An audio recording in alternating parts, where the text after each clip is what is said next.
Hi, everyone. This is Karosha Onakero for Hollywood Entertainment News, and I have an inspirational guest today. Her name is Lisa McClellan, and she is the sister of Gerald McClellan, who is a former boxer, and she has a story to tell of not only inspiration, but just heartfelt goodness. Lisa, how are you doing? I'm great. Thank you for asking. How are you? I'm doing quite well. Little cough, but we'll get through this. So, what I want to do is let's go back to the beginning. Let's talk a bit about your brother and all about his boxing career. Now, he's part of the WWO and also the WWC. And can you explain what those abbreviations mean? It's the WBO, which is the World Boxing Organization, and the WBC, which is the World Boxing Council. Okay. And he won his first championship, which was the WBO in 1991 Mhm. over in England against John the Beast Mugabe. And then in 1992, 92 or 93, he won the WBC championship title, fighting Julian Jackson. So um, when at the time he got hurt, he had both of those titles. Now, did he go on to encouraging? This is before the accident. I say the accident, being injured.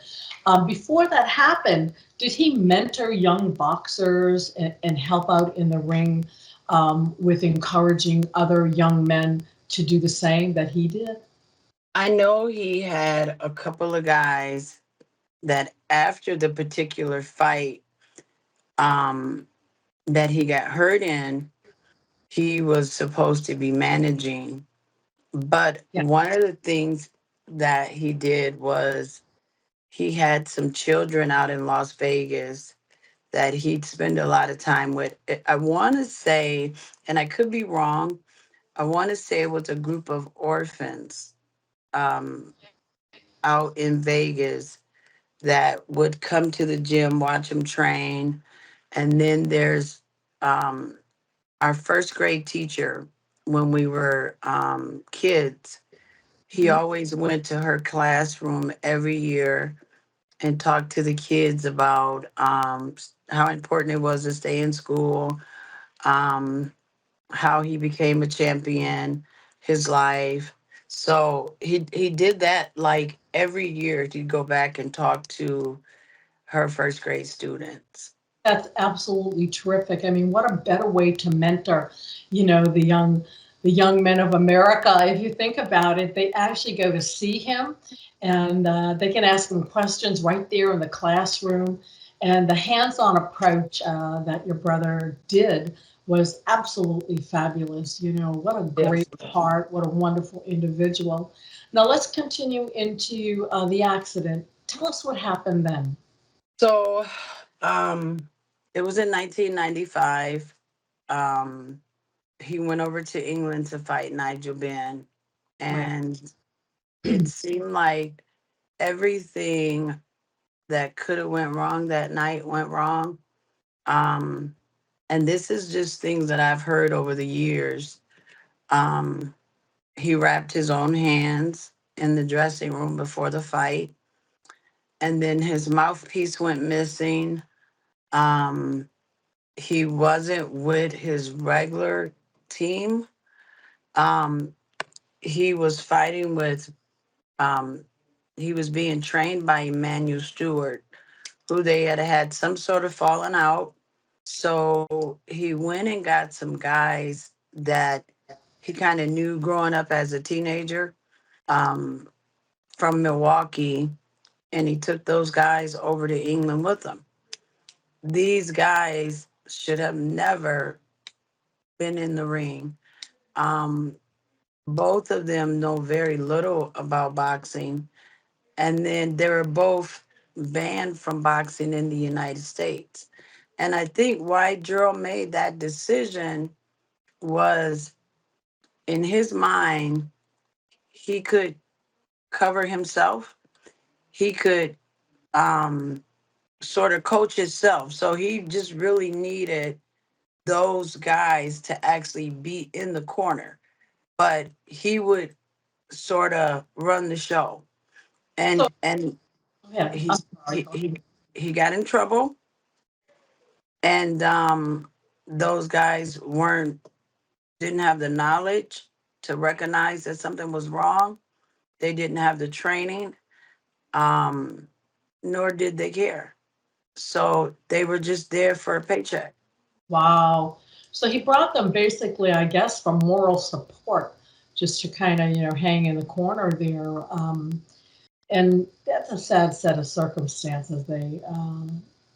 Not being qualified enough in case something goes wrong to notice things that go wrong like that. That's unfortunate.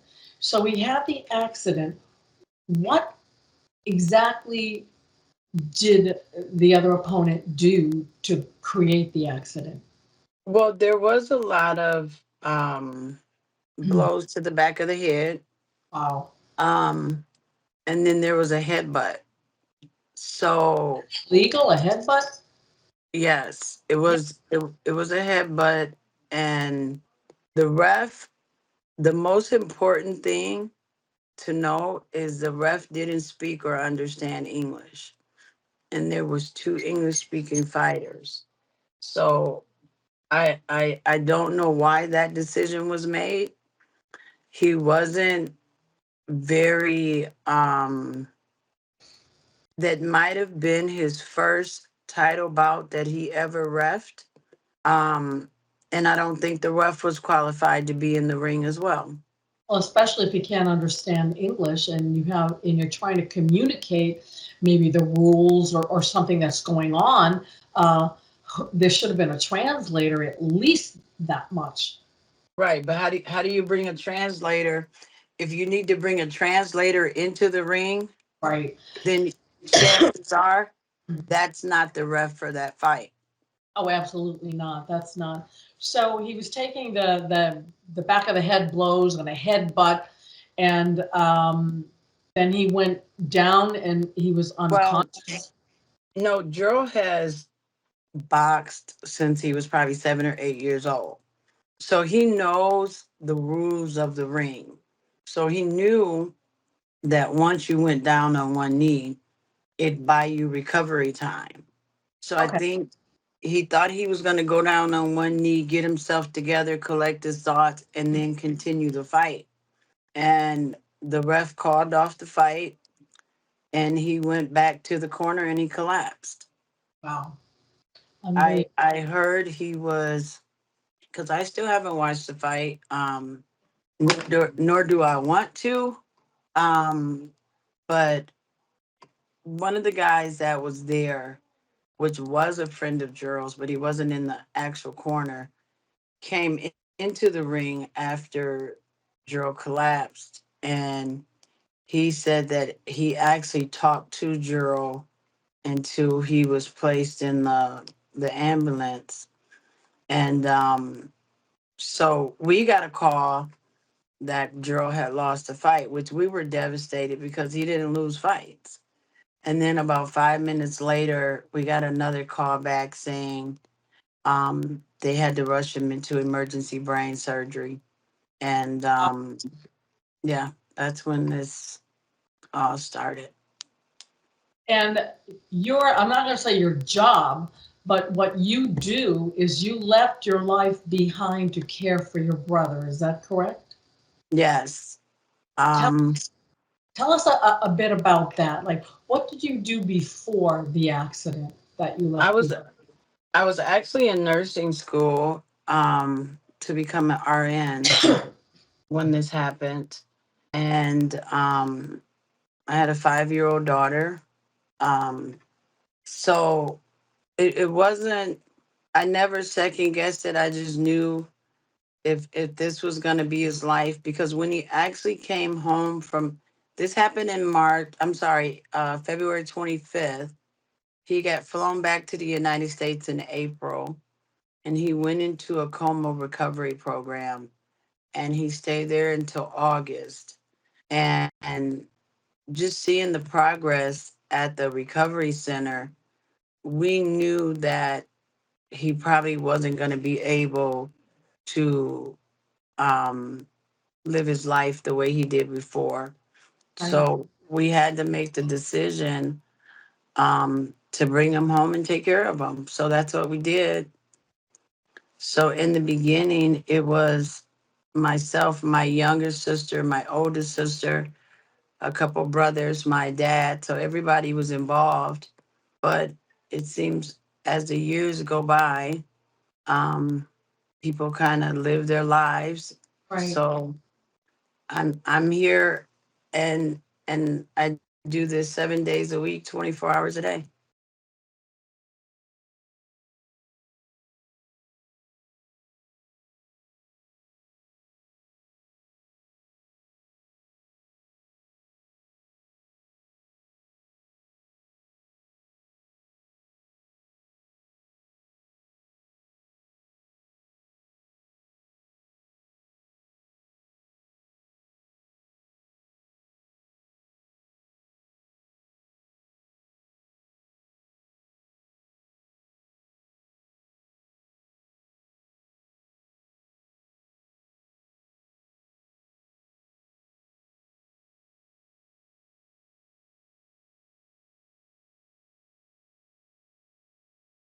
You are absolutely God sent. And that's why I admire you so much, Thank because you.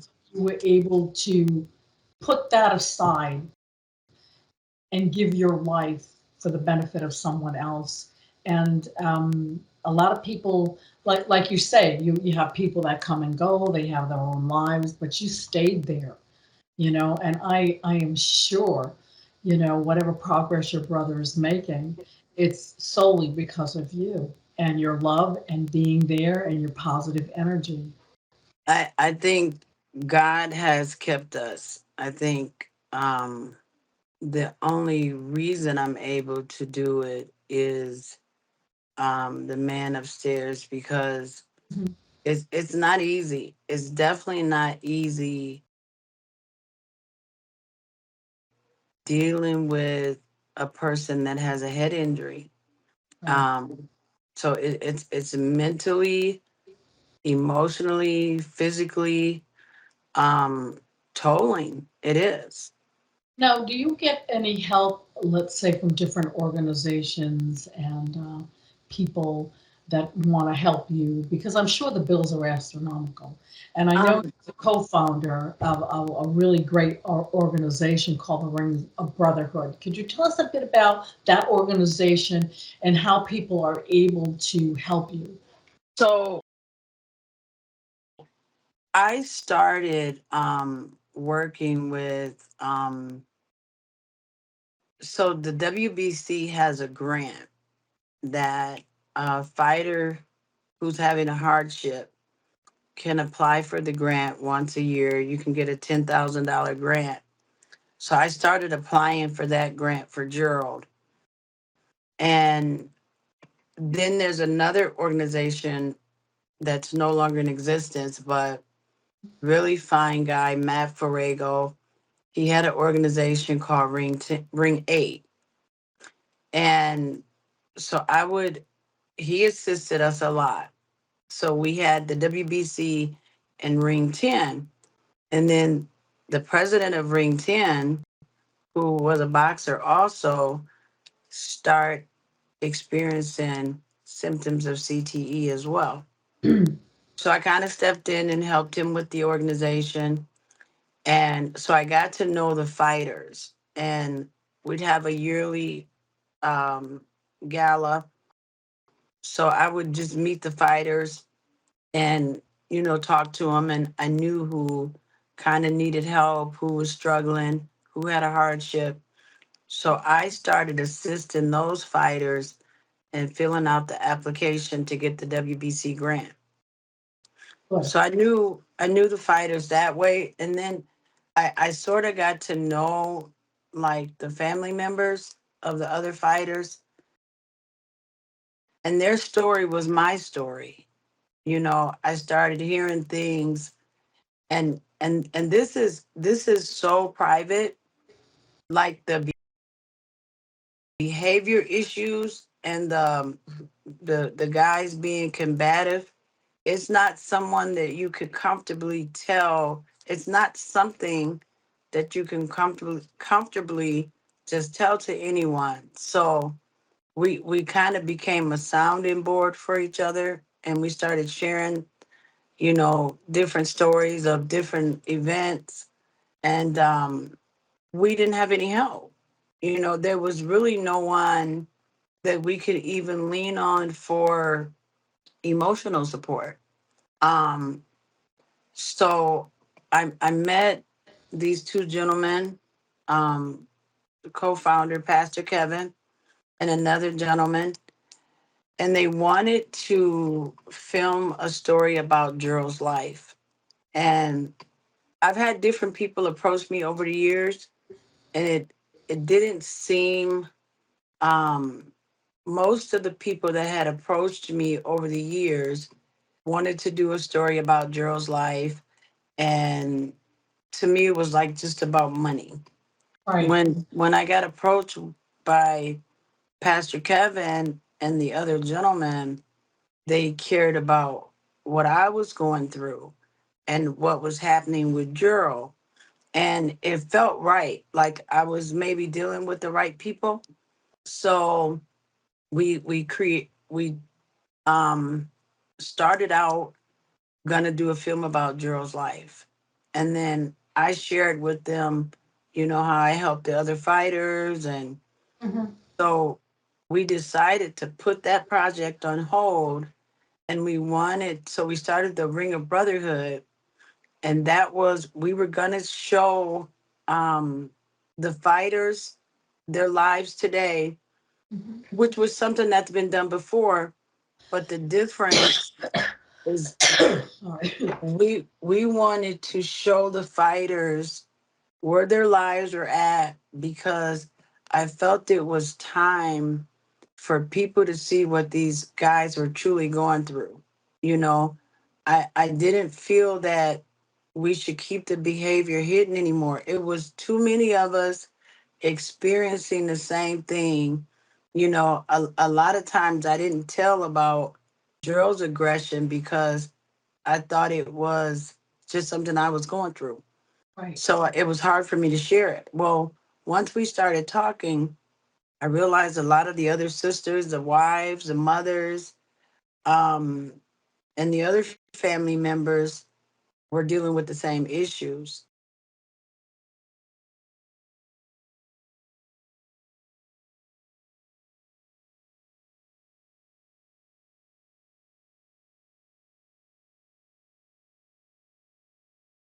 So I met with a bunch of doctors, um, and we started a research committee, and we wrote treatment plans on things we could do to help, like improve their lives, their brain health,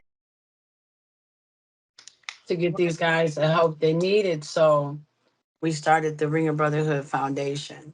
So How is Gerald doing now compared to obviously when it first happened? What progress has he made?